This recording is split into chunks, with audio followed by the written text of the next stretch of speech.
Kola Olutimehin. He's going to be talking about enhancing professionalism in protocol practice in Africa.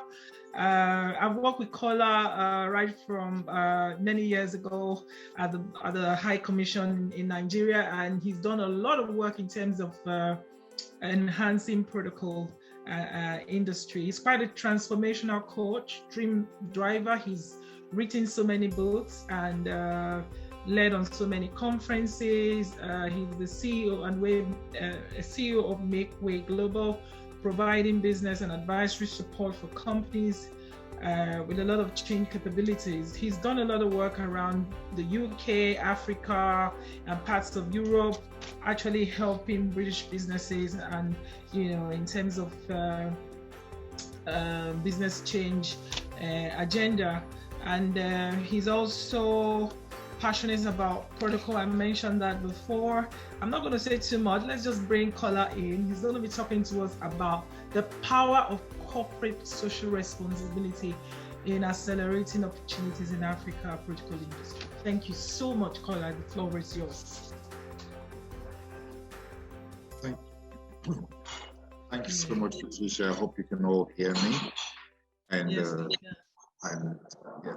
so let's do the protocol thing. Your Excellencies, the ambassadors, and every other person that's there, ladies and gentlemen, all protocols duly observed. I hope I got that right. No. I missed my it. God. No. So, thank you so much for having me again. And it's been a very hectic week for me, but I knew I had to be here, and I missed out some of M's presentation, but I caught a bit of it, and so well done for that. And I'm so happy that I can get the recording to listen to it again, and of course some of the other speakers. So I'm just going to go for a bit here. I'm going to share my screen and just go with PowerPoint for what I have put together very briefly for this. And on this one, I'm talking about the power of corporate social responsibility in accelerating opportunities in Africa's protocol industry. Now, Africa is one of the very main places on my very heart. And presently, right now, I'm actually in Africa, and I'll still be going into yet another African country before I return to the UK next week. And it's all about us using our own capabilities for ourselves. So I ask this question, first of all, with respect to the protocol industry. I say, do the corporate entities within Africa have a coordinated approach to the needs of Africa's protocol industry?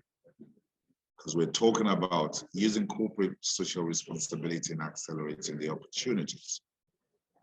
Do they have that coordinated approach so we know how we're developing this industry, how we're making it stronger, how we're helping all Africa-wide, so that if anyone is doing something, they know what they're doing? Is there a clarity of what these needs and opportunities are? So these are questions that I'm thinking the center might need to take back and to also share with other people to see how we can clarify what these are, and also to see how we get this communicated very strongly all around the place.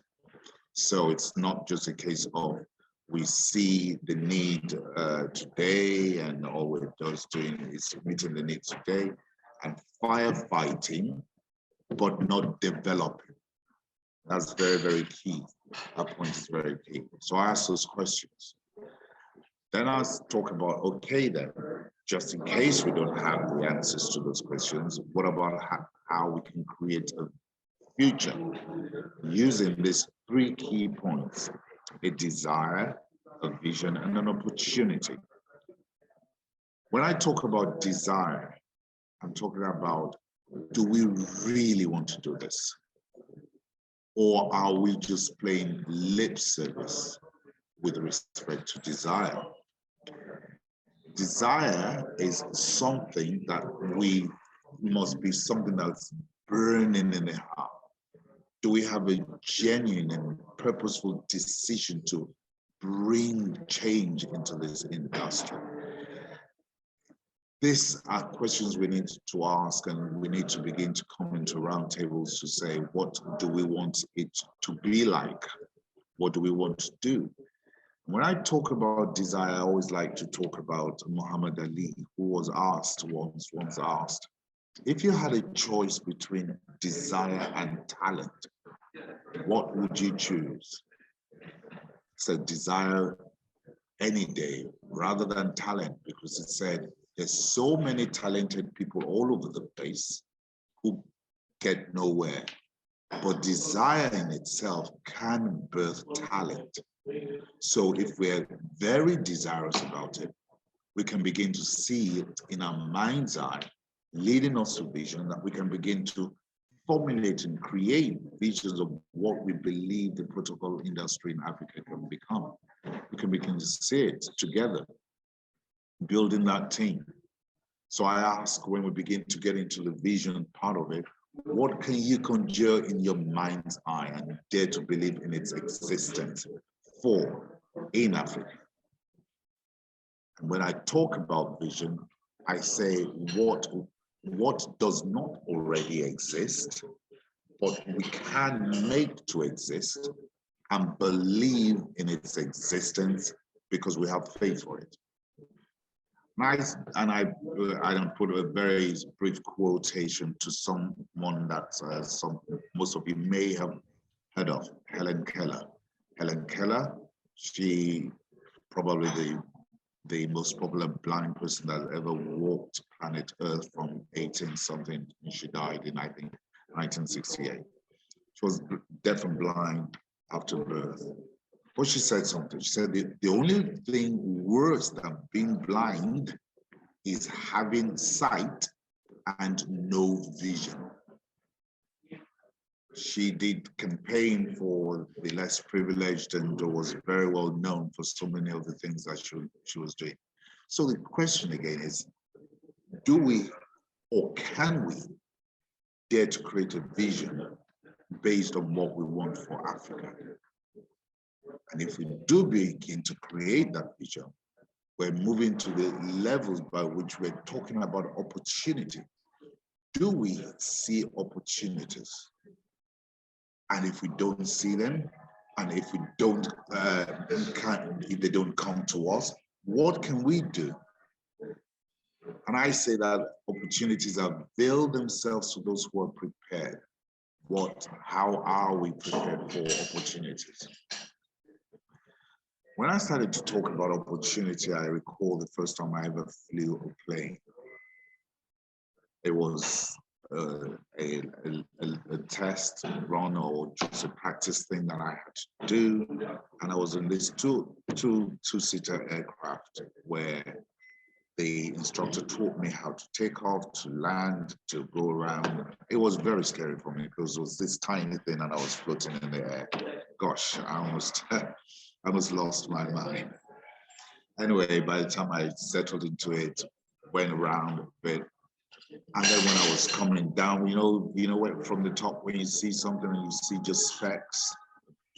But then when I was told to land the plane, there was, you know, when you're in a cluster of things, you don't really see much.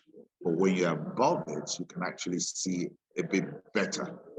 So for me, when I was going to land the plane, I realized that I could actually see better where I was going to than those that were within the cluster. And that gave me the sense that if you are prepared beyond others, you will actually see what they don't see. And not just you seeing what they don't see, the opportunity actually sees you ahead of everyone else. And then I say about opportunity that people who get results, they don't sit around waiting for opportunity to come to them. They either create them or search for them. So when we begin to talk about what opportunities there could be, we begin to conjure them with the vision we have. Can we dare to go after them? Can we dare to create? So we begin to see that there's a way by which we can, through the industrial protocol, rewrite the story of the treasures, rewrite the story of the power and the presence and the capabilities that we have in Africa to turn the world around. I like what I'm seeing with the African Development Bank that we actually do work with sometimes.